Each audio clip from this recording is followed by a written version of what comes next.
Elisa, and welcome to Polymer Clay TV. Today we're going to be talking about Crackle and Grunge, and I've come up with a really unique way to get some really cool looks. So what I'm starting with is just white clay, and today I'm using Primo brand, and I have some sponges. I have our metal oxides and patinas, and these are not like the powdered pigments where they shimmer. These are more matte. So these are meant to give that grungy, patina, old world look.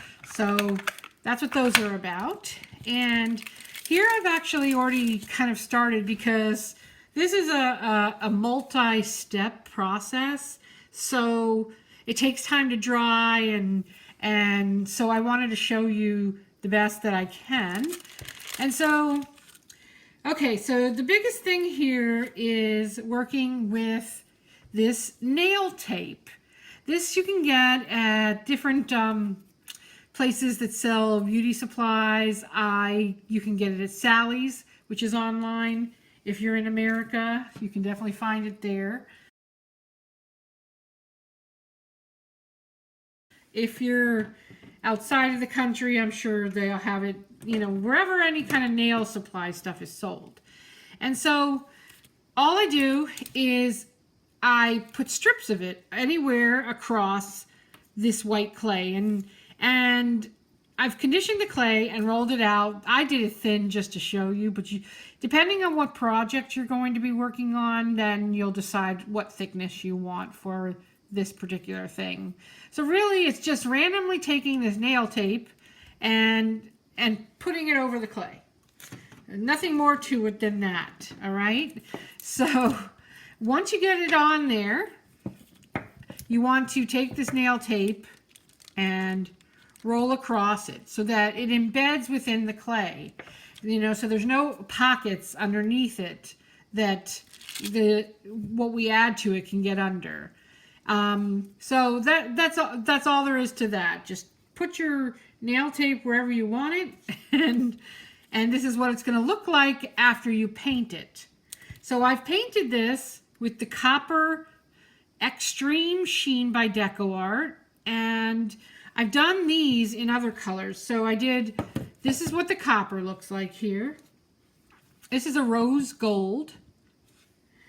This is the silver right here, and this one is this gold. Now I'll tell you, on the gold I did two different things. I did use also this golden fluid acrylic. It's very thick, and you can get it depending on the color gold you're going for. You know, you may want more of an opaque look, then you might want to use this golden brand color. And it's called Iridescent Gold Deep Fine. And it's expensive. Let me tell you, this little bottle, I think, I don't know, $6 or $12. It was expensive. I remember that. We got it when it was on extreme sale, you know. So, but the Extreme Sheen works well. You can see, because I did use it here. It's just a different coverage and a different look. So I wanted to just point that out to you. So all the nail tape's on there now. So that'd be fun to use the blue. And you just paint it on there. This needs to be shook up a little. Hold on. It's cold here in North Florida.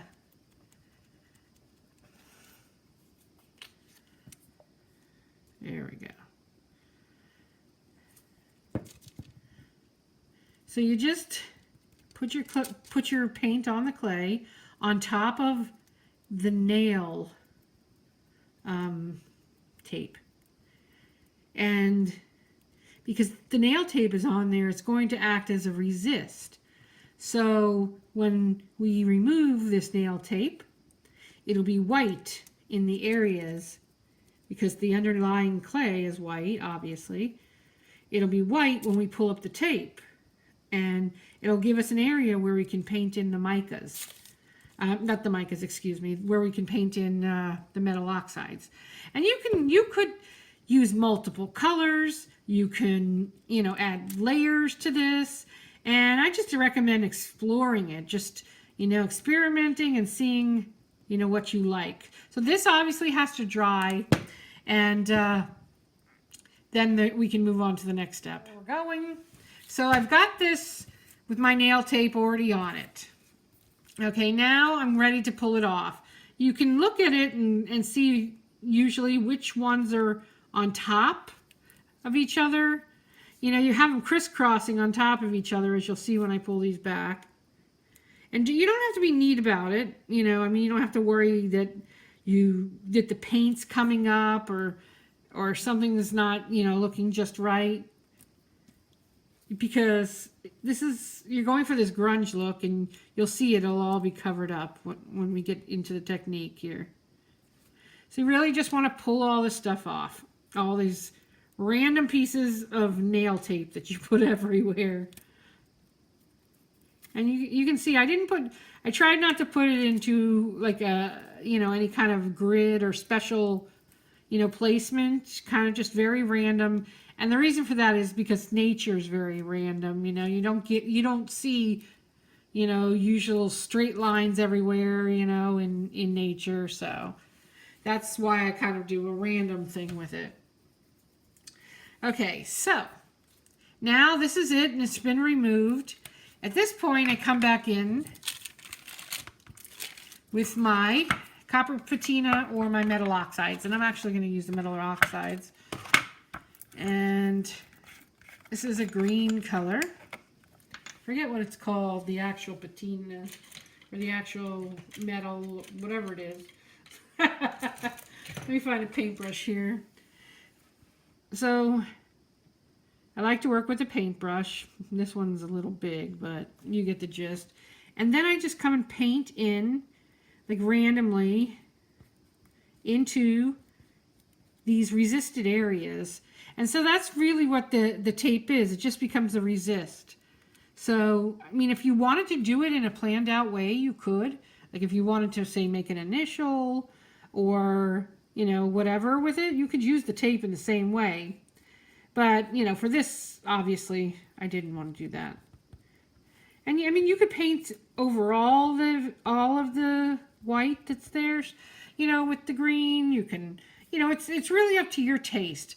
I like to start with the green, and I do like to put it on most of the places that I've left white, just because it kind of gives that nice real grunge look. So let's go on to this one here, and then I want to show you one other thing.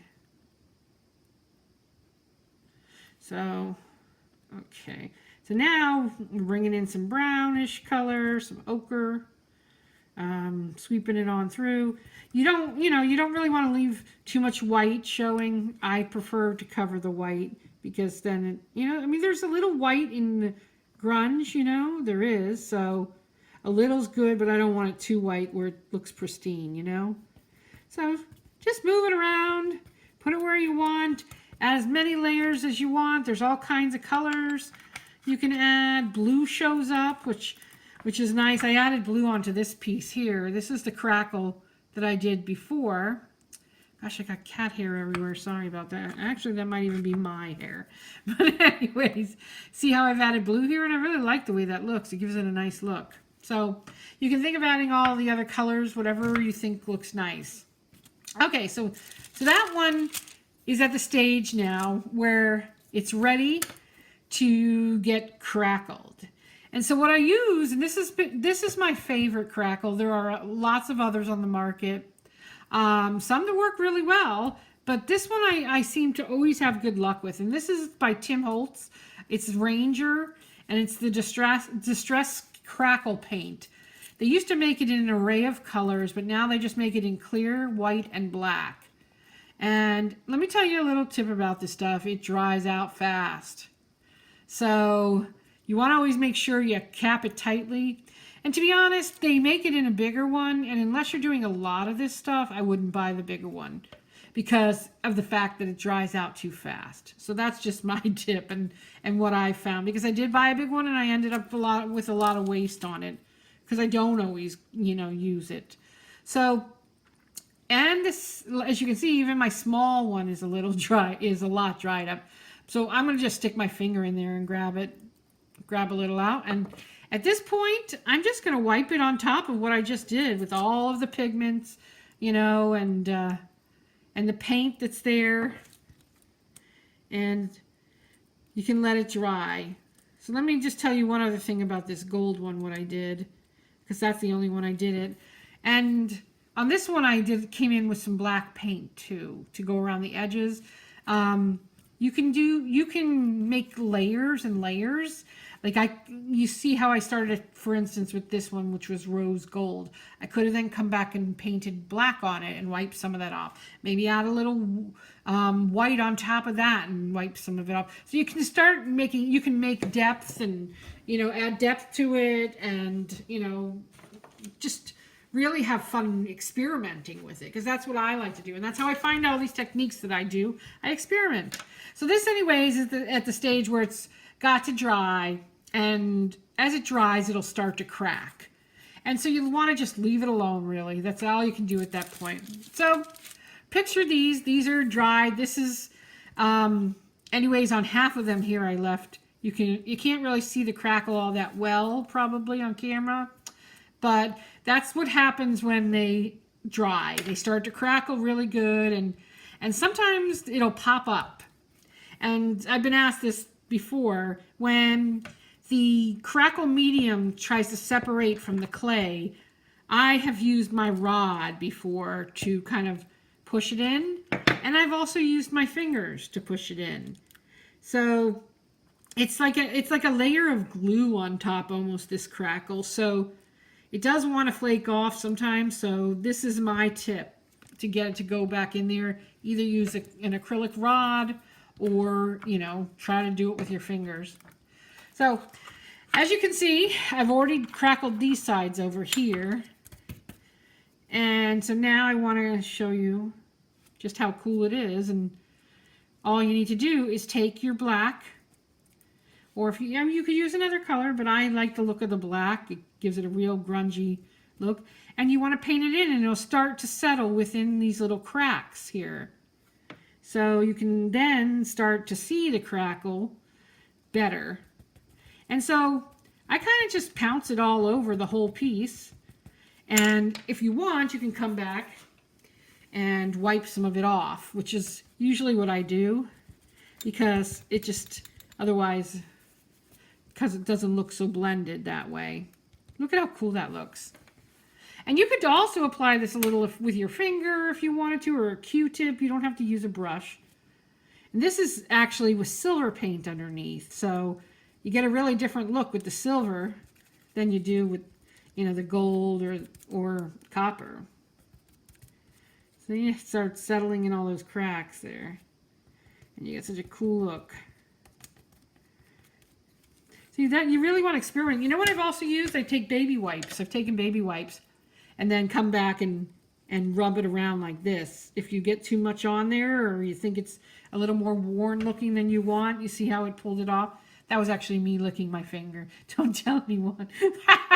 My baby wipes are in the house, but you get the gist. So, and here we go. This is the rose gold, which I really like this color. I thought it was a really cool color, and I like the crackle. You know, sometimes you'll get like a really heavy crackle. Sometimes you'll get really fine crackles. You know, I do find, and I do recommend to get yourself a fresh bottle of this. You get better results when it's fresh. I just found that, you know. I mean, lick a finger that hasn't been licked yet. You guys are used to me. Probably already doing this a million times. I'm going to just blow that. Don't recommend that, but I needed to get it out of the way. Okay, so here we go. Oops, that one's ripping. These are the 3 that I've done, and you get completely different looks based on the paint that you use, but really neat and effective you know, looks for them. And it all starts with just some simple nail tape to like resist things. So you can think about the other things too. You know, if you don't have the nail tape, washi tape, you could cut strips of the washi tape, but it has to be embedded into the clay somewhat for it to, you know, act to resist, you know, what you're putting onto it, the paint and all. So anyways, it's a real fun project. I hope you'll try it and This one's still got to dry and it'll crackle more. But I'll take some pictures so you can see how cool the crackle is. Sometimes it's hard to see on camera, but I'd love to see what you guys make with this technique. Come on over to polymerclaytribe.com, which is our Facebook group, and share what you make. And, you know, I'd love to see the finished products. So have fun, and thanks so much for joining me. I'll see you next time.